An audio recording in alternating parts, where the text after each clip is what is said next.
प्रेष्ठाय भूतले श्रीमते भक्तिवेदांत स्वामिनी इति नामिने नमस्ते सरस्वती देवे गौरवाणी प्रचारिणे निर्विशेष शून्यवादी पाश्चात्य देशतारिणे जय श्री कृष्ण चैतन्य प्रभु नित्यानंद श्री अद्वैत गदाधर श्रीवासादि गौर भक्त वृंद हरे कृष्णा कृष्णा कृष्णा हरे हरे हरे राम राम राम हरे हरे हरे कृष्णा. आपल्या नेहमीच्या गीतामृत मालिकेमध्ये सर्वजणींचं स्वागत. आजपासून आपण भक्ती योग हा 12वा अध्याय सुरू करणार आहोत. तर आतापर्यंत आपण बघितलं की 11 अध्याय झालेले आहेत आणि प्रत्येक अध्यायामध्ये भगवंतांनी काही ना काही आपल्याला प्रत्येक ह्याच्यामध्ये दिलेला आहे. याच्यामध्ये वेगवेगळे मार्ग आपण बघितले आहेत. ध्यान मार्ग, ज्ञान मार्ग, असे सगळे वेगवेगळे सगळ्या म्हणजे सगळे जे प्रवाह आहेत वेगवेगळ्या ठिकाणचे ते भगवंतांनी आपल्याला दाखवलेले आहेत. आणि आता हा जो 12वा अध्यायापर्यंत आपण पोहोचलेलो आहे तर याला आपण एक काय म्हणू शकतो, श्रीमद भगवद्गीतेचं सार म्हणू शकतो. आणि हा भगवद्गीतेचा ना सगळ्यात छोटा अध्याय आहे हा 12वा अध्याय. त्याच्यामधील सगळ्यात कमी श्लोक आपल्याला भगवद्गीतेच्या ह्या 12व्या अध्यायामध्ये मिळतात. परंतु कमी परंतु सार काय आहे, पूर्ण सार ह्या अध्यायामध्ये भगवंतांनी आपल्याला दिलेला आहे. आणि आतापर्यंत आपण बघितलं होतं की 11व्या अध्यायामध्ये कशा पद्धतीने अर्जुनाला विश्वरूप भगवंतांनी दाखवलं. आणि अर्जुनाला विश्वरूप दर्शन दिल्यानंतर आपण बघितलं की अर्जुन कशा पद्धतीने भयभीत झालेला होता अर्जुन. आणि नंतर अर्जुन एका श्लोकामध्ये भगवंतांना विनंती करत आहे की तुमचं द्विभुजधारी रूप जे आहे ते मला दाखवा. म्हणजे याच्यातून काय बघू शकतो आपण की भगवंतांचं जे साकार रूप आहे, द्विभुजधारी रूप, मनुष्य रूप, ते किती प्रिय आहे. आणि ती भगवंतांना ते अर्जुनाला ते जास्त प्रिय वाटत आहे. तर या अध्यायामध्ये पण भगवंतांनी वेगवेगळे म्हणजे कुठले मार्ग कुठपर्यंत पोहोचतात, आणि त्याच्यामध्ये भगवंतांचे असणारे भक्त हे किती श्रेष्ठ आहेत. आतापर्यंत भरपूर वेगवेगळ्या श्लोकांमध्ये भगवंतांनी अर्जुनाला हे सांगितलेलं आहे. पण तरीही अर्जुन या श्लोकामध्ये म्हणजे ह्या आजच्या अध्यायामध्ये जो आज आपण पहिला श्लोक सुरू करणार आहोत, तर या श्लोकामध्ये तरीही अर्जुन हा प्रश्न विचारत आहे भगवंतांना. तर बघूया की आजच्या श्लोकामध्ये भगवंतांना अर्जुन काय प्रश्न विचारत आहे. म्हणजे भक्तियोग श्रीकृष्णांची प्रेममयी सेवा असं अध्यायाचं हे नाव आहे. अर्जुन उवाच एवं सततयुक्ता हे भक्तास्त्वा पर्युपासते एचापेक्षरम्य व्यक्तम तेषां के योग वित्तमा. भाषांतर: अर्जुनाने पृच्छा केली, जे तुमची योग्य रीतीने भक्तिमय सेवा करण्यात सदैव संलग्न झालेले आहेत आणि जे अव्यक्त निर्विशेष ब्रह्माची उपासना करतात, यापैकी कोणाला अधिक परिपूर्ण मानण्यात येते. भगवंतांनी वेगवेगळ्या श्लोकांमध्ये सांगितलेलं आहे की माझे भक्त हे कसे सर्वश्रेष्ठ आहेत. परंतु या श्लोकामध्ये आपण बघतोय की अर्जुन एकदम स्पष्ट प्रश्न विचारत आहे की याच्यामध्ये कोणाला परिपूर्ण मानण्यात यावे. आता श्रीकृष्णांनी आतापर्यंत आपण बघितलं की साकार, निराकार, विश्वरूप दर्शन आणि सगळ्या प्रकारचे भक्त, त्याच्यामधले योगीजनांचं वर्णन आपण आतापर्यंत ऐकलेलं आहे. आणि योग्यांचेही 2 प्रकार सामान्यतः असतात, एक साकारवादी आणि एक कोण असतात दुसरे निर्विशेषवादी. आता साकारवादी म्हणजे काय, की जो भगवत सेवेमध्ये संलग्न होतो, डायरेक्टली भगवंतांच्या सेवेमध्ये लागतो, तो झाला साकारवादी. आणि निर्विशेषवादी म्हणजे काय, की तो स्वतःला प्रत्यक्ष सेवेमध्ये संलग्न न करता निर्विशेष ब्रह्माचे तो ध्यान करण्यात स्वतःला संलग्न करतो. तर आता ह्या अध्यायामध्ये आपल्याला ना भगवंतांच्या साक्षात्कार होण्यासाठी, म्हणजे भगवंत म्हणजे कोण, की परम साक्षात्कार, भगवंत सर्वात श्रेष्ठ आहेत. म्हणून परम सत्याच्या साक्षात्कारासाठी वेगवेगळ्या योग भक्तीमध्ये भक्ती मार्ग हा कसा सर्वश्रेष्ठ आहे हे ह्या आजच्या अध्यायामध्ये आपल्याला, इथून पुढे ह्या भक्ती योग अध्यायामध्ये आपल्याला समजणार आहे. आणि भक्तिमय सेवा जे करतात भगवंतांची त्यांना सविशेषवादी असं म्हटलं जातं. म्हणजे ते डायरेक्ट काय करतात की भगवंतांची सेवा करतात. आणि भगवंतांनी आत्मसत्याचा म्हणजे ह्या परमसत्याचा साक्षात्कार होण्यासाठी वेगवेगळे मार्ग सांगितलेत. परंतु भक्तिमय सेवा ही सर्वोत्तम अशी सेवा आहे आणि हा प्रत्यक्ष भगवंतांचे सानिध्य प्राप्त करण्याचा सहज सुलभ मार्ग आहे. तर आपण बघूया की भगवद्गीतेच्या दुसऱ्या अध्यायामध्ये पण भगवंतांनी आपण थोडीशी 1-2-3 अध्यायाची रिव्हिजन घेऊया, की कशा पद्धतीने दुसऱ्या अध्यायामध्ये भगवंत पहिल्या अध्यायामध्ये आपण बघितलं, की अर्जुनाला भ्रमित झालेला आहे. अर्जुनच पहिल्या अध्यायामध्ये बोलत आहे आणि अर्जुन भ्रमित झाल्यामुळे दुसऱ्या अध्यायामध्ये भगवंत काय करत आहेत, आत्म्याचं ज्ञान म्हणजे जीव म्हणजे भौतिक शरीर नसून आध्यात्मिक स्फुल्लिंग आहे, हे भगवंत अर्जुनाला सांगत आहेत. आणि भगवंत हे परमसत्य आहेत आणि परमसत्यापासून हे आध्यात्मिक स्फुल्लिंग आलेलं आहे. परत भगवंत 7व्या अध्यायामध्ये पण हे ज्ञान सांगत आहेत, की जीव हा आत्म्या परमसत्याचा म्हणजे परमात्म्याचा एक अंश आहे. त्यामुळे आपल्याला भगवंतांवर त्या आपण अंश असल्यामुळं आपल्याला परम सत्यावर ध्यान केंद्रित करणे आवश्यक आहे. आणि नंतर परत 8व्या अध्यायामध्ये भगवंत सांगत आहेत, की जो देह त्याग करते वेळी माझे स्मरण करतो, जो कृष्ण चिंतन करतो, तो तात्काळ आध्यात्मिक जगताची म्हणजे कृष्ण लोकाची प्राप्ती करतो. 6व्या अध्यायाच्या शेवटी पण भगवंतांनी स्पष्टपणे हेच सांगितलेलं आहे, की जो सर्व योग्यांमध्ये जो सदैव हृदयामध्ये कृष्ण स्मरण करतो, तो सर्वश्रेष्ठ योगी, परमसिद्ध योगी आहे. आणि म्हणजे आपण बघू शकतो, की विश्वरूप दर्शनामध्ये पण भगवंत कशा पद्धतीने स्वतःपासून सर्व काही निर्माण होत आहे, हे सांगत आहेत. म्हणजे आपण बघू शकतो, की जवळ-जवळ प्रत्येक अध्यायाचा सारांश जर भगवद्गीतेचा आपण बघितला, अंतिम निष्कर्ष जर बघितला, तर मनुष्याने भगवंतांच्या साकार रूपावर प्रेम करणे ही सर्व आध्यात्मिक जीवनाची काय आहे, अनुभूती आहे. तर आता मैत्रिणींनो आपल्याला नेहमी हा प्रश्न पडतो की याच्यामध्ये आपण बघितलं की कसं याच्यामध्ये अर्जुन काय म्हणत आहे, की योग्य रीतीने भक्तिमय सेवा आणि दुसरा एक काय म्हणत आहे, की अव्यक्त निर्विशेष ब्रह्म. तर आता आपण बघितलं, की अव्यक्त निर्विशेष ब्रह्म आणि भगवंतांची डायरेक्ट भक्ती करणे, ह्या दोन्हींमधला सविशेषवादी आणि निराकारवादी यामधला फरक. मग याच्यामधला अधिक कोणाला परिपूर्ण मानण्यात येते. तर निर्विशेषवादी, की जसं आपण आता बघितलं, की एखादी गोष्ट भक्तिमय सेवा करणे म्हणजे काय, की आपले प्रत्येक इंद्रिय ते काय करायचे आपण भगवंतांच्या सेवेत लावायचे. म्हणजे साकार रूपावर आपण भगवंतांचं काय करतो, ध्यान करतो. आता ध्यान करणे म्हणजे काय, की आता विचार करा, की आता ध्यान केंद्रित करणे. आपल्याला जर कोणी सांगितलं, की आता डोळे एकदम बंद करायचे आणि डोळे बंद करून एकदम शांत बसायचं. एकदम शांत शून्यावर ध्यान केंद्रित करायचं, की मनामध्ये कुठलेही विचार आणायचे नाही, काही नाही, काही नाही. फक्त ध्यान, ध्यान लावणे. ते किती जणींना आणि किती वेळ शक्य होईल? जास्तीत जास्त 5 मिनिटाच्या वर आपल्याला ते शक्य होत नाही. कारण का? कारण आपलं मन, आपलं इंद्रिय जरी शांत राहिले, तरी आपलं मन आपल्याला नंतर कुठे-कुठे फिरवून आणतं. कारण आपलं मन एका जागेवर कधीच स्थिर राहू शकत नाही. आणि ज्या ठिकाणी काहीही नाहीये बघण्यासाठी पूर्ण असं डोळे बंद केला तर काळाकुट्ट अंधार. आणि मग अशा ठिकाणी ध्यान केंद्रित करणे हे किती अवघड असतं. आणि तेच जर आपल्याला कुणी सांगितलं, की आता समजा एका जागेवर एकदम छोटंसं उदाहरण आहे रोजच्या ह्याच्यातलं एक, की लहान मुलं आहे आपल्या घरामध्ये कुणी आणि आपण जर त्या मुलाला म्हटलं, की "बस या जागेवर बसायचं. अजिबात उठायचं नाही या जागेवर." हाताची घडी आणि डोळ्यात तोंडावर बोट ठेवायचं. शांत बसायचं एकदम. तो मुलगा किती वेळ बसेल?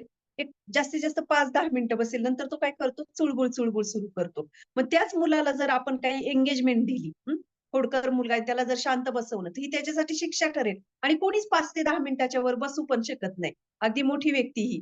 आणि मग त्याच मुलाला जर काहीतरी ड्रॉइंग दिलं, काहीतरी वाचन करायला दिलं, काहीतरी ॲक्टिव्हिटीज दिली, तर तो मुलगा 1 नाही 2 तास पण त्या ॲक्टिव्हिटीजला धरून शांतपणे त्याच्या जागेवर ती ॲक्टिव्हिटी करू शकतो. मग तसा विचार करा, की जर आपल्याला एखाद्याने कोणी सांगितलं, असं ध्यान कर, तर आपल्याला ते शक्य होणार नाही. आपल्याला नाही, कुठल्याच मनुष्याला ते अशक्य आहे. आणि जेव्हा आपल्याला कोणी म्हणेल एखादी माळ दिली आपल्या हातामध्ये किंवा काय, की हे हरिनाम तुम्ही सुरू करा, की तसंच जसं उदाहरणार्थ, की हरे कृष्णा, कृष्णा कृष्णा हरे हरे, हरे राम, राम राम हरे हरे, हरे कृष्णा, कृष्णा कृष्णा हरे हरे, हरे राम, राम राम हरे हरे. काय होणार आपलं? तो जो आवाज आहे, तो जो ध्वनी आहे, त्याच्यावर आपलं मन केंद्रित होण्यासाठी आपल्याला मदत होते. म्हणून याला म्हणतात साकार रूपावर ध्यान करणे. आणि साकार रूपावर याच्यामध्ये दुसरं काय करतो, की आपण श्रवण करू शकतो. जसं ध्यान केंद्रित करतो, त्याच्यामध्ये आपण श्रवण नाही करू शकत.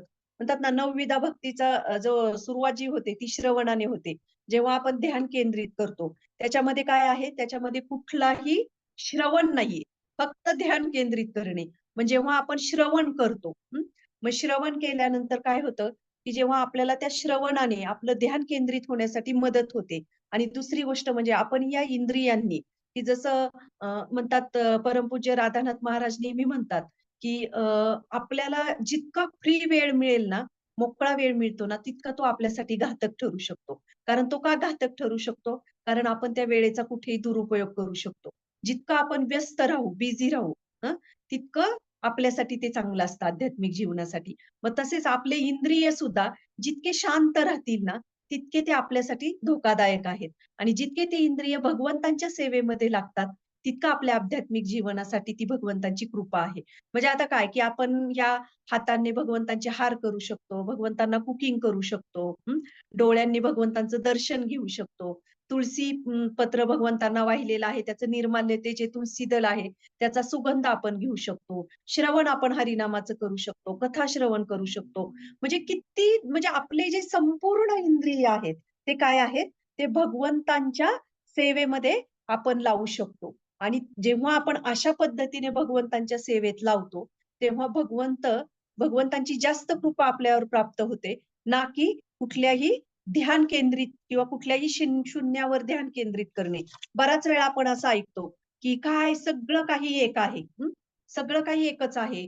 सगळं त्या एकाच देवापासून येतं. सर्व काही सर्व म्हणजे थोडक्यात काय, की मायावाद म्हणू शकतो आपण, शून्यवादी. शून्यवादी म्हणजे जे काही आहे, ते सगळं ब्रह्मामध्ये लीन होणार आहे. सगळं परमात्म्यामध्ये लीन होणार आहे. निराकार आणि दुसरं म्हणजे काय निराकार आहे.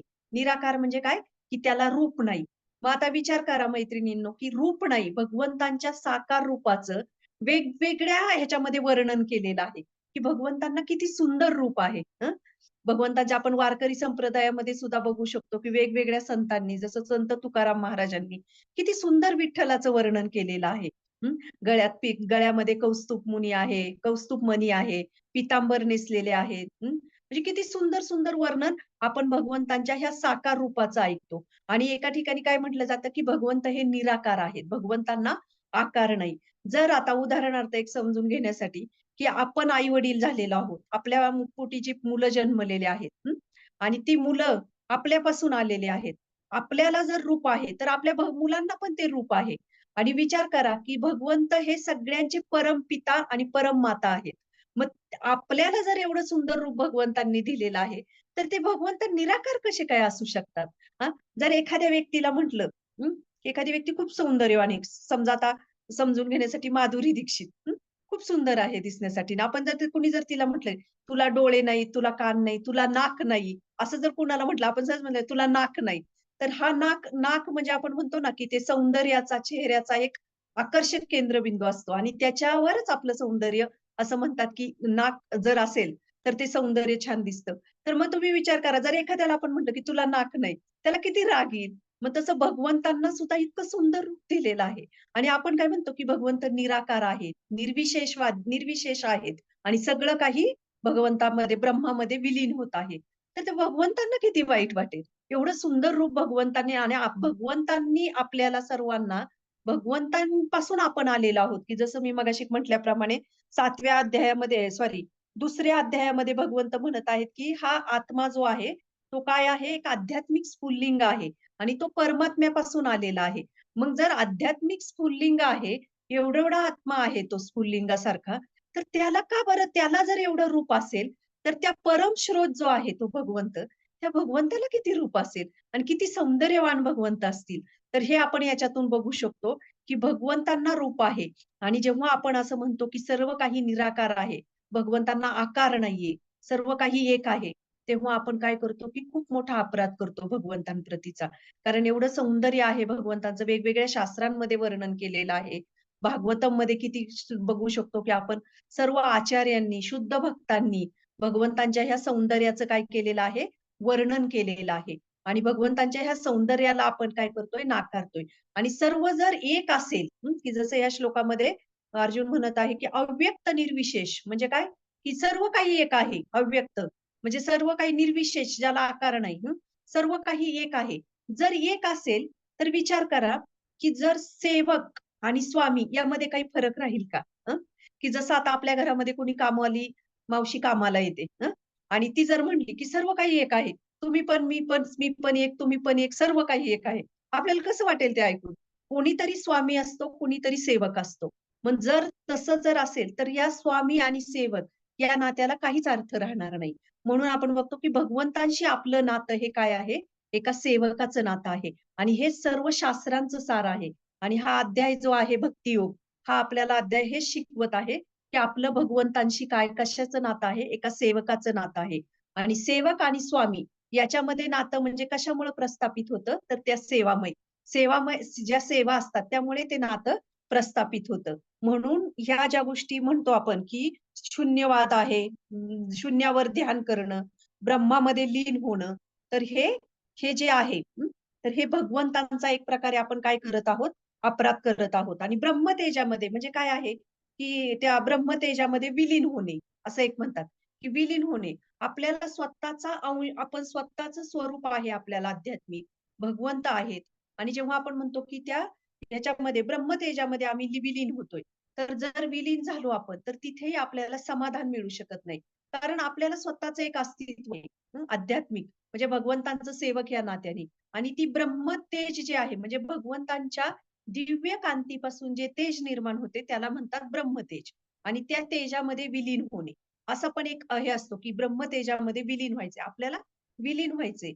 परंतु आपण विलीन कधीच होऊ शकत नाही. कारण आपण भगवंतांपासून आलेले अंश आहोत. म्हणून भगवंतांशी आपलं नातं जे आहे, ते काय आहे? एका सेवकाचं नातं आहे. परंतु आता हे भगवंतांचं जे सौंदर्य आहे, चैतन्य चरितामृतमध्ये आपण बघतो की सार्वभौम भट्टाचार्य जे आहेत, ते एक मायावादी होते सार्वभौम भट्टाचार्य. हं. आणि त्या सार्वभौम भट्टाचार्यांना जेव्हा चैतन्य महाप्रभू भेटले, तेव्हा चैतन्य महाप्रभूंनी त्यांना भगवंतांवर प्रेम करायला शिकवले आणि भगवंतांचं साकार रूप आहे, याच्यावर त्यांची श्रद्धा चैतन्य महाप्रभूंनी निर्माण केली. आणि तेच सार्वभौम भट्टाचार्य भगवंतांचे किती शुद्ध भक्त बनले नंतर. म्हणजे हा एक विशेष आहे, की जेव्हा भक्ती मार्गामधले जे भक्त असतात, तर त्यांना त्याचं सार कळलेलं असतं, की भगवंतांचं साकार रूप आहे आणि भगवंतांची आपल्याला या इंद्रियांद्वारे सेवा करायची आहे. हे त्यांना अंतिम सत्य ज्ञान त्यांना समजलेलं असतं. आणि जे मायावादी असतात ना, त्यांना भगवंतांच्या साकार रूपाची प्रचिती नसते किंवा त्याचे ज्ञान नसते. त्यामुळे त्यांना जेव्हा ही भक्ती प्राप्त होते, तेव्हा त्यांना ते भगवंतांचं प्रेम प्राप्त होऊ शकतं. म्हणजे मायावादी एक वेळेस भगवंतांचे भक्त बनतात. परंतु भगवंतांच्या भक्तांची कृपा झाली तर. आणि परंतु भक्त जे आहेत, भक्तांना सगळ्या गोष्टींचं ज्ञान असतं. त्यामुळे सर्वोच्च ज्ञान जेव्हा त्यांना प्राप्त होतं, तेव्हा त्यांच्या बुद्धीला फाटे फुटत नाहीत. म्हणजे कसं असतं ना, की एखाद्या गोष्टीची हायर टेस्ट आपण अनुभवली. एखाद्याला लिंबू सरबत दिला, आणि त्याला सांगितलं, की गुलाबजाम ह्याच्यापेक्षा खूप छान असतो. तरी त्याला ते लिंबू सरबतच छान वाटणार. पण जर कधी त्यांनी गुलाबजामची चव चाखली, तर तो म्हणाल, "अरे वाह! हे किती सुंदर आहे." मग त्याचं लक्ष त्या साध्या सरबताकडे जाणार नाही, लिंबू सरबताकडे. अगदी तसंच भक्ती मार्गाची ज्यांनी हायर टेस्ट अनुभवलेली असते, त्यामुळे त्यांच्या बुद्धीला फाटे फुटत नाहीत. परंतु जे भगवंतांचे साकार रूपावर विश्वास ठेवत नाही, कदाचित त्यांना जर भगवंतांच्या भक्तांची कृपा झाली, जसं सार्वभौम भट्टाचार्यांना चैतन्य महाप्रभूंची कृपा झाली, तर एक ते शुद्ध भक्त बनले आणि तेच सार्वभौम भट्टाचार्य जेव्हा चैतन्य महाप्रभू दक्षिण भारत यात्रेला निघाले, तेव्हा तेच सार्वभौम भट्टाचार्यांची परवानगी घेण्यासाठी चैतन्य महाप्रभू गेले. म्हणजे विचार करा, चैतन्य महाप्रभू एक संन्याशी होते. संन्यास शिरोमणी म्हणून त्यांचा उल्लेख केला जातो. आणि एका संन्यास तसं जर आश्रमनुसार संन्यासची व्यक्ती श्रेष्ठ आहे, एका गृहस्थी व्यक्तीपेक्षा. परंतु इथे त्यांच्या भक्तीने चैतन्य महाप्रभूंना त्यांनी जिंकलेलं आहे. म्हणजे हे एक उदाहरण आपण बघू शकतो. आणि मग अशा भगवंतांचं जे साकार रूप आहे, तर ब्रह्मसंहितेमध्ये ना खूप सुंदर श्लोक आहे. तर तो आपण बघूया, की भगवंतांचं साकार रूप कसं काय कोणाला दिसू शकतं किंवा त्याची अनुभूती होऊ शकते. तर ब्रह्मसंहितेमध्ये 11वा श्लोक आहे हा. प्रेमांजनच्छुरित भक्ती विलोचनेन संत संत सदैव हृदेषु विलोकयन्ति यं श्याम सुंदरमच्चिंत्यत गुणस्वरूपम गोविंदम आदिपुरुषम तमहं भजामि.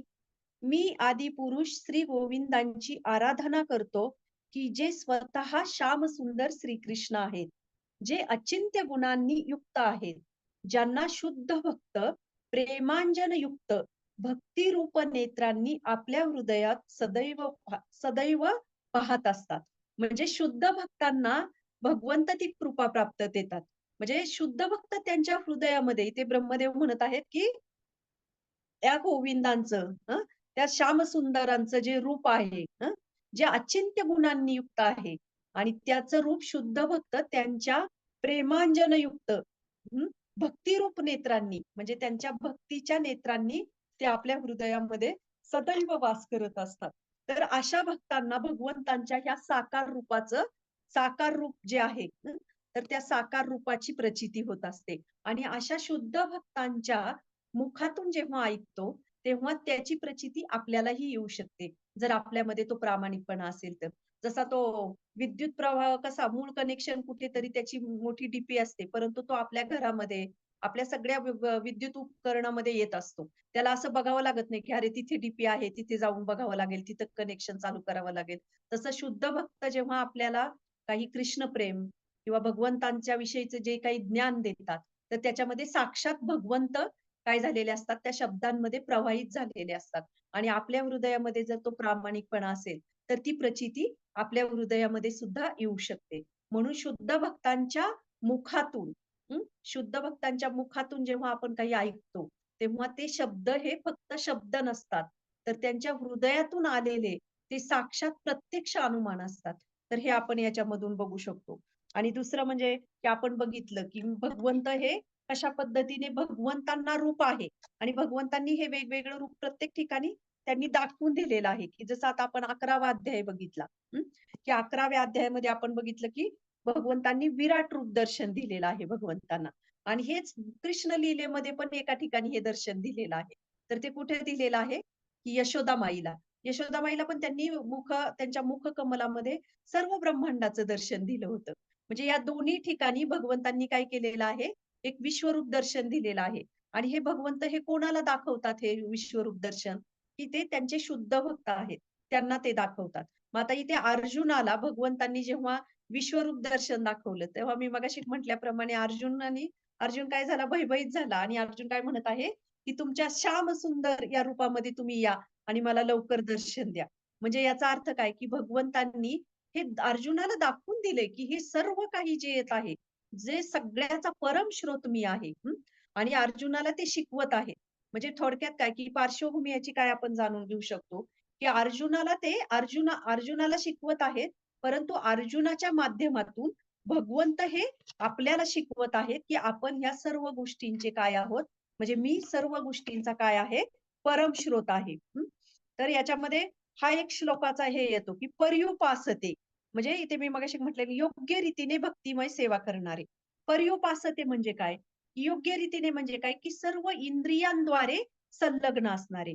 तर आता हा पर्युपासते हा शब्द 4 ठिकाणी भगवद्गीतेमध्ये भगवंतांनी उच्चारलेला आहे.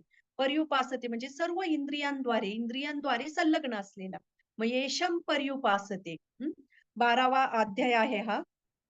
आणि 12व्या अध्याय म्हणजे आजचा आपण हे बघत आहे भक्ती योग. याच्यामध्ये हा एक शब्द आलेला पर्युपासते. आणि अजून एक अनन्य चिंतोयाम य पर्युपासते. म्हणजे या ठिकाणी अनन्य भावाने जो स्वतःच्या इंद्रियांद्वारे भगवंतांना स्वतःचे इंद्रिय पूर्ण भगवंतांच्या सेवेत लावत आहे, त्याचे चित्त भगवंतांच्या चरणी काय होते? स्थिर होते. आणि इदम म्हणजे हा ह्याच अध्यायामधला, एक मिनिट, हा 20वा म्हणजे हा पर्युपासते हा श्लोक इतका, म्हणजे हा शब्द इतका महत्वपूर्ण आहे, कारण त्याच्यामध्ये भक्ती मार्गाचं काय आहे? पूर्ण सार सांगितलेला आहे. मग याच्यामध्ये पण 20वा श्लोक आहे बघा ह्या अध्यायामध्येच. "एतु धर्मामृतमिदं यथोक्त पर्युपासते श्रद्धानां मत्पराम भक्तास्ते तीव मे प्रिया." जे या अविनाशी भक्ती मार्गाचे अनुसरण करतात आणि मला परम लक्ष मानून श्रद्धेने पूर्णतः संलग्न होतात, ते मला अत्याधिक प्रिय आहेत. म्हणजे इथे पण भगवंत काय सांगत आहेत, की जे मला परम लक्ष मानून पूर्णतः माझ्यामध्ये संलग्न होतात, म्हणजे पर्युपासते. आणि श्रील प्रभुपाद पण प्रत्येक तात्पर्यामध्ये आपल्याला बऱ्याच ठिकाणी सांगत आहेत, की आपण कशा पद्धतीने हा पर्युपासते हा जो श्लोकामधला हा जो शब्द आहे, की आपल्या जीवनामध्ये कशा पद्धतीने लागू करू शकतो, की आपलं कसं आपले इंद्रिय ही भगवंतांच्या सेवेमध्ये लावू शकतो. मग जर हे भगवंतांना एवढं सुंदर रूप आहे, आपल्याला भगवंतांनी रूप दिलेलं आहे आणि जेव्हा ह्या आपण इंद्रियांनी भगवंतांच्या सौंदर्याचं, भगवंतांचं गुणगान करू, भगवंतांचं ध्यान करू, तर नक्कीच आपल्याला भगवंत काही प्रमाणात का होईना त्याची अनुभूती देतात. त्यामुळे आपण असं कसं म्हणू शकतो, की भगवंतांना रूप नाही आणि सगळं काही एक आहे. जर एखादा माठ आहे, मातीचा माठ, आपण सगळेजण आता उन्हाळा लागलाय सगळ्यांना माहिती तो जर माठ फुटला आणि मातीत गेला, तर आपण माती म्हणजे मातीमध्ये ते तुकडे पडले, तर आपण काय म्हणू, की माठ आणि माती एकच आहे, असं आपण म्हणतो का? की नाही. जेव्हा त्या मातीला एक आकार मिळतो माठाचा, तेव्हाच आपण त्याचा वापर करू शकतो. त्यामुळे आपण जरी म्हटलं, हे सर्व काही एक आहे, सगळं एकापाशीच प्राप्त होतं, सगळं एकाच ठिकाणी जातं, तर ते असं म्हणणं हे चुकीचं आहे. त्यामुळे शास्त्र हे आपल्याला हे अशा पद्धतीने शिकवत नाहीत आणि जेव्हा असा विचार आपण करतो, तेव्हा आपण काय करतो, की एक प्रकारे मायावादाकडे आपण झुकतो. हं. एकदा श्रील प्रभुपादांना ना एका गीता संमेलनामध्ये बोलावलं होतं. आणि गीता संमेलनामध्ये बोलावल्यानंतर तिथे प्रभुपाद गेले आणि तिथे एक प्रकारे तो काय होता, ते असा सूर होता की सर्वव्यापी म्हणजे भगवंत हे काय आहे, सर्वव्यापी आहेत. म्हणजे तिथे श्रील प्रभुपाद गेले आणि जेव्हा प्रभुपाद गेले, तेव्हा प्रभुपादांनी त्यांना विचारलं, की तिथे त्यांना काहीच दिसलं नाही, की म्हणजे जसं आता गीता जयंती असेल, रामनवमी असेल, तर आपण बघतो प्रभू चंद्रांचा एखादा फोटो असतो, लक्ष्मण, सीता यांचा एक फोटो असतो किंवा मग गीता जयंती असेल, तर तिथं भगवंत आणि अर्जुनाचा एखादा रथावरचा भगवद्गीतेचा फोटो असतो. तर तिथे त्यांना काहीच दिसत नाही आणि मग ते म्हणतात, की तुम्ही इथे गीता जयंतीचं म्हणजे गीतेचं हे केलेलं आहे, आयोजन केलेलं आहे गीता चर्चासत्र आणि इथे तुम्ही भगवंतांचा एक साधा फोटोही लावलेला नाही. त्यावेळेस ते काय म्हणतात, की हे सर्व काही सर्वव्यापी आहेत. भगवंत सर्वव्यापी आहेत. तर भगवंतांना भगवंतांचा फोटो लावण्याची काय गरज आहे? हे सर्व काही भगवंत सगळ्याच ठिकाणी आहेत. तर हा फोटो लावण्याचं तरी काय कारण आहे मग आपल्याला? तेव्हा प्रभुपाद खूप क्रोधित होतात आणि प्रभुपाद तिथे काहीच बोलत नाहीत. प्रभुपाद खाली येतात आणि प्रभुपाद म्हणतात, की "नाही, मला या ठिकाणी थांबायचं नाही" म्हणे. आणि प्रभुपाद ते गुरुदास म्हणून त्यांचे एक शिष्य असतात आणि त्यांना सांगतात, की "तू तू बोल, मी इथे बोलू शकत नाही." म्हणजे प्रभुपाद इतके क्रोधित होतात. म्हणजे याच्यातून आपण बघू शकतो, की भगवंतांना एवढं सुंदर रूप दिलेलं आहे. त्याला एक प्रकारे आपण काय करत आहोत, तो अपमान करत आहोत आणि भगवंतांच्या प्रती काय करतोय, आपण तो अपराध करत आहोत. भगवंत सर्वव्यापी जरी असले, की जसं आता मी मगाशी माठाचं उदाहरण दिलं. माती सगळीकडेच आहे. आपण म्हणू काय मातीच माती सगळं काही मातीपासून येतंय, सर्व काही जमिनीपासून येतंय. पण त्याला काहीतरी रूप आहे ना. जर आपल्याला माठ पाणी प्यायचं असेल, तर त्याच्यासाठी मातीपासून आपल्याला माठ बनवावं लागेल. तेव्हा आपण ते पाणी पिऊ शकतो. म्हणजे जरी सर्व काही असलं, तरी शेवटी भगवंतांचं एक साकार रूप पण आहे आणि त्या साकार रूपावर आपल्याला ध्यान केंद्रित करणेही सोपे जाते, की जसं आता वृंदावन लीला आपण बघतो भगवंतांच्या वेगवेगळ्या बाललीला आहेत किंवा वेगवेगळ्या बाललीला आपण सहज किती पटकन स्मरण करतो. भगवंतांच्या बाललीला, की जसं वेगवेगळे आता आपले आचार्य होऊन गेले किंवा आपली जी अ, वेगवेगळे भजनं आहेत किंवा वारकरी संप्रदाय, भागवतम, भगवद्गीता, शास्त्र सगळेजण काय करतायत भगवंतांच्या साकार रूपाचं वर्णन करतात. तर एक ही आहे गवळणीची एक ओळ मला आठवते, की म्हणजे आपले जुने संस्कार जे आहेत ते सुद्धा आपण बघू शकतो, की एक गाईचा रीती यमुना तीरी तिला राखन कृष्ण हारी ग बाई गोकुळच्या नारी.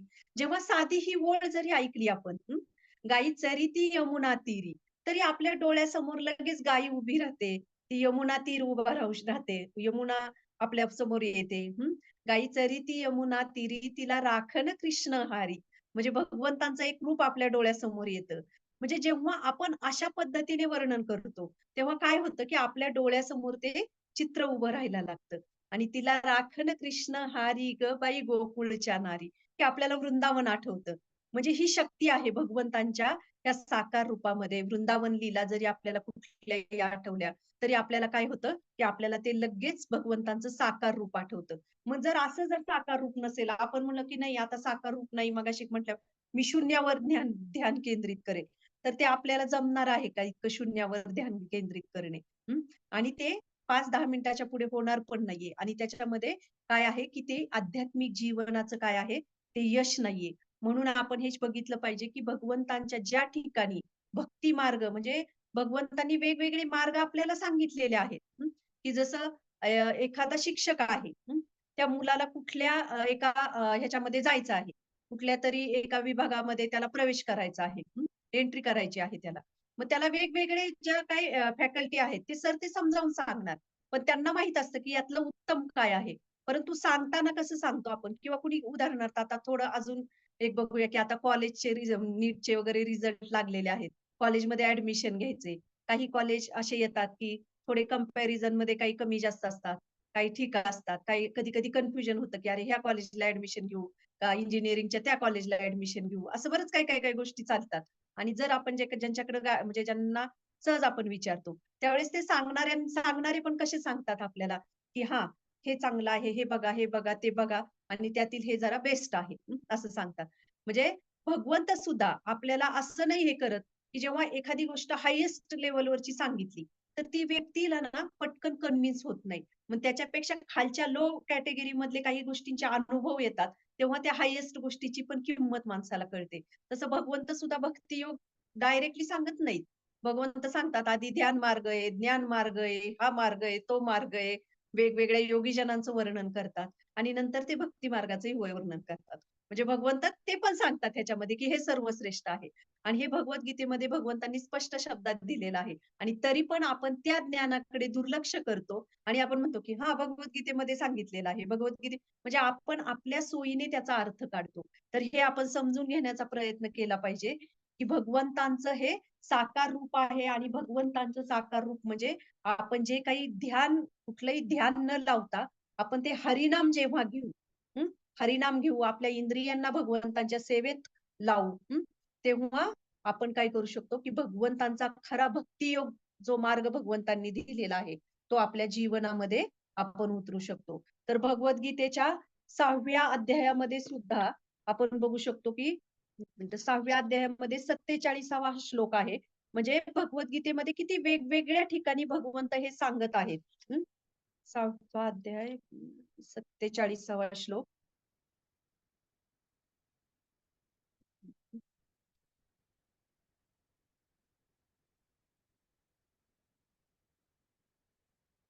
याच्यामध्ये सुद्धा भगवंत म्हणत आहेत, योगी नामपि सर्वेषा मदगतेनानंतरात्मना श्रद्धावान भजते यो मासम मे युक्ततमो तत्मतः. आणि सर्व योग्यांमध्ये जो योगी दृढ श्रद्धेने माझे सदैव माझ्यामध्ये वास करतो, अंतकरणात माझे चिंतन करतो आणि माझी दिव्य प्रेममयी सेवा करतो, तो माझ्याशी पूर्णपणे योगयुक्त असतो. तोच सर्वश्रेष्ठ योगी होय, असे माझे मत आहे. बघा भगवंत आपल्याला आपण भगवद्गीता ऐकतो, परंतु किती ठिकाणी भगवंत आपल्याला काय करतायत, हायलाइट करतायत, की कशा पद्धतीने जो माझे स्मरण करतो. मग भगवंतांचं साकार रूप आहे, हे पण भगवंतांनी सांगितलेलं आहे. आणि मग त्या ध्यान करायचं म्हणजे हृदयामध्ये चिंतन करायचं. म्हणजे काय, की भगवंतांच्या साकार रूपाचं चिंतन करायचं. आणि साकार रूप म्हणजे आपल्यासाठी काय आहे, की जे हरिनाम आहे. ज्या हरिनाम आणि भगवंत हे काय आहेत, अभिन्न आहेत. त्याच हरिनामामध्ये भगवंत आहेत आणि भगवंत म्हणजे असं म्हणतात, की भगवंतांपेक्षाही भगवंतांचं हरिनाम दयाळू आहे. म्हणजे इतकं हरिनाम हे भगवंतांपासून अभिन्न आहे. तर ते हरिनाम हे घेणं हा कलियुगाचा सर्वश्रेष्ठ धर्म आहे. म्हणजे भक्ती योग हा कलियुगासाठी खास दिलेला आहे. आणि हा भक्ती मार्गाचं पालन म्हणजे हरेर नाम, हरेर नाम केवलम कला नास्तेव गतिरन्यथा. म्हणजे ह्या कलियुगामध्ये हरिनामाशिवाय आपल्याला कुठलाही पर्याय नाही आणि कुठलाही पर्याय नाही. कुठल्याही वनामध्ये जाण्याची गरज नाही. कुठल्याही वेगवेगळ्या मार्गाचं अनुसरण करण्याची गरज नाही. कुठल्याही ध्यान केंद्रित करण्याची गरज नाही. तर फक्त आपल्याला हरिनामाची गरज आहे आणि ते हरिनाम हे म्हणजे काय आहे? भगवंताचं साकार रूप आहे. तर बिल्वमंगल ठाकूर यांनी ना गोविंद दामोदर स्तोत्र म्हणून आहे. मला खूप आवडलं म्हणजे ते, की वेगवेगळे जे आचार्य होऊन गेले, ते कशा पद्धतीने भगवंतांच्या त्या साकार रूपाचं वर्णन करतात. तर एक शेवटचा हे आहे, तर तो मी त्याचा अर्थ सांगते, की कशा पद्धतीने हे जे शुद्ध भक्त भगवंतांच्या साकार रूपाची अनुभूती घेत असतात आणि त्याचा एक आत्मिक दिव्य आनंद ते अनुभवत असतात. त्याचा एक बिल्वमंगल ठाकूरांनी लिहिलेलं आहे हे. काहीतरी मला वाटतं 70 का 72 श्लोकांचा हे आहे हे गोविंद दामोदर अष्टकम. ते मी जरा त्याचा थोडक्यात अर्थ सांगते. करारविंदेन पदारविंदम मुखारविन्दे विनिवेशयन्तम् वटस्य पत्रस्य पुटे शयानं बालं मुकुन्दं मनसा स्मरामि हे कृष्ण हे यादव हे सखेति गोविन्द दामोदर माधवेति जीवे पिब स्वामृतमेव देवा गोविन्द दामोदर माधवेती. म्हणजे इतकं सुंदर वर्णन केलेलं आहे. विचार करा भगवंतांना एवढं सौंदर्य आहे. मग हे आचार्य एवढे श्लोकार असतायत आणि त्याच्यामध्ये भगवंतांच्या ह्या दिव्य रूपाचा काय करत आहेत? साक्षात्कार करत आहेत. तर या श्लोकामध्ये भगवंत काय म्हणत आहेत? म्हणजे बिल्वमंगल ठाकूर काय म्हणत आहेत? की कर म्हणजे काय? की कर म्हणजे हात आणि अरविंद म्हणजे कमळ. की भगवंतांच्या करकमळांनी त्यांच्या कमळासारख्या कोमल अशा चरणांना पकडून त्यांनी ते काय केलेलं आहे? ते हस्त म्हणजे काय हात, की कमळासारख्या हस्ताने म्हणजे हाताने पकडून आपल्या कमलरूपी मुखामध्ये ते धारण केलेलं आहे. तर सगळ्यांना माहिती आहे, की भगवान श्रीकृष्णांचं जे एक रूप आहे, की त्याला म्हणतात वटपत्रशाही. की जे वडाच्या पानावर भगवंताचं एक खूप सुंदर रूप आहे. लहान मूल कसं स्वतःचाच पायाचा अंगठा बोटात तोंडात घालतं आणि ते चोखत असतं. तर ते भगवंतांचं रूप आहे. तर ते म्हणतात, की मी त्या बालरूप म्हणजे ते भगवान श्रीकृष्णांचं जे रूप आहे, ते बघत आहे आणि दुसरी म्हणजे मेरी म्हणजे त्यांची दुसरं काय, की जिव्हे विवस्व अमृतमेव देव. म्हणजे काय, की ह्या जिव्हेला ते विनंती करत आहेत, की हे जे अमृत आहे, गोविंद माधव या नामाची जी गोडी आहे, ती तू स्वतःच्या म्हणजे त्या जिभेला विनंती करत आहे, की तू ती त्याची दिव्य जी टेस्ट आहे, ती तू चाख.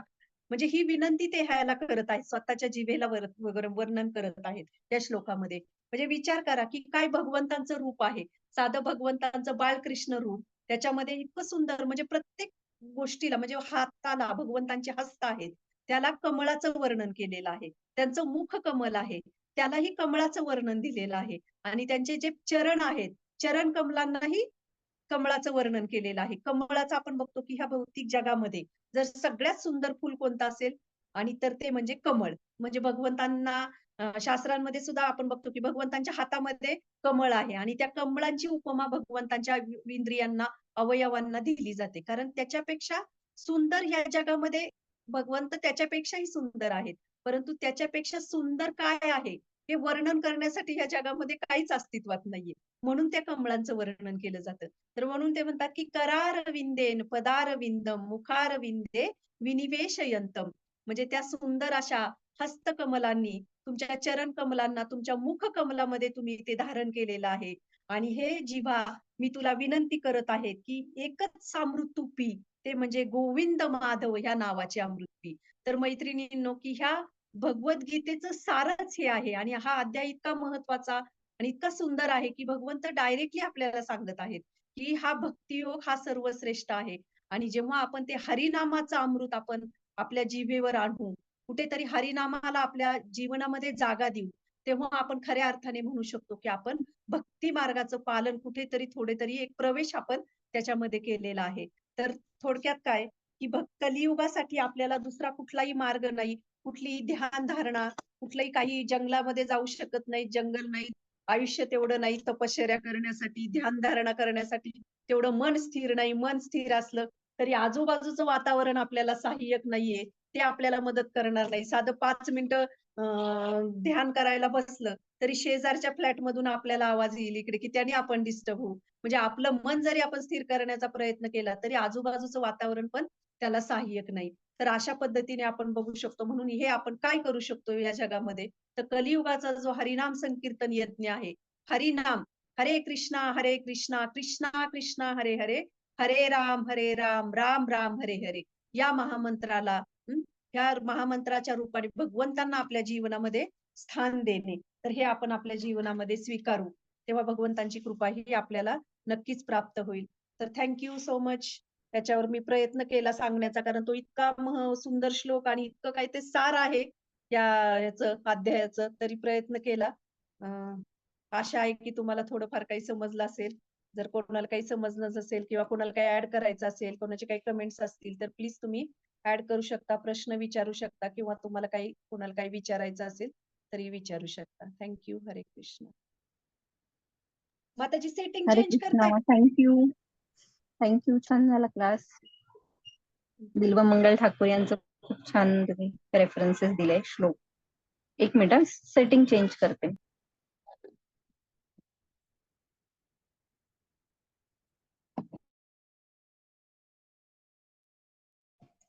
सेटिंग चेंज केलंय. कुणाला काही विचारायचं असेल किंवा काही सांगायचं असेल तर नक्की सांगा. कोणाला प्रश्न असेल किंवा काही ऍड करायचं असेल तरी सांगा, नाहीतर काही नसेल तर मग आपण थांबूया.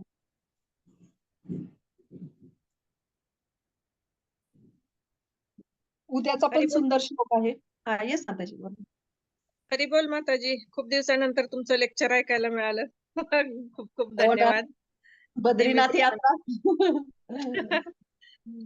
कशी झाली यात्रा? छान छान छान छान झाली. तुमच्या सगळ्या वैष्णवांच्या प्रार्थना आशीर्वादामुळे सुखरूप आलो आणि छान झाली यात्रा. Good thank you. गुड.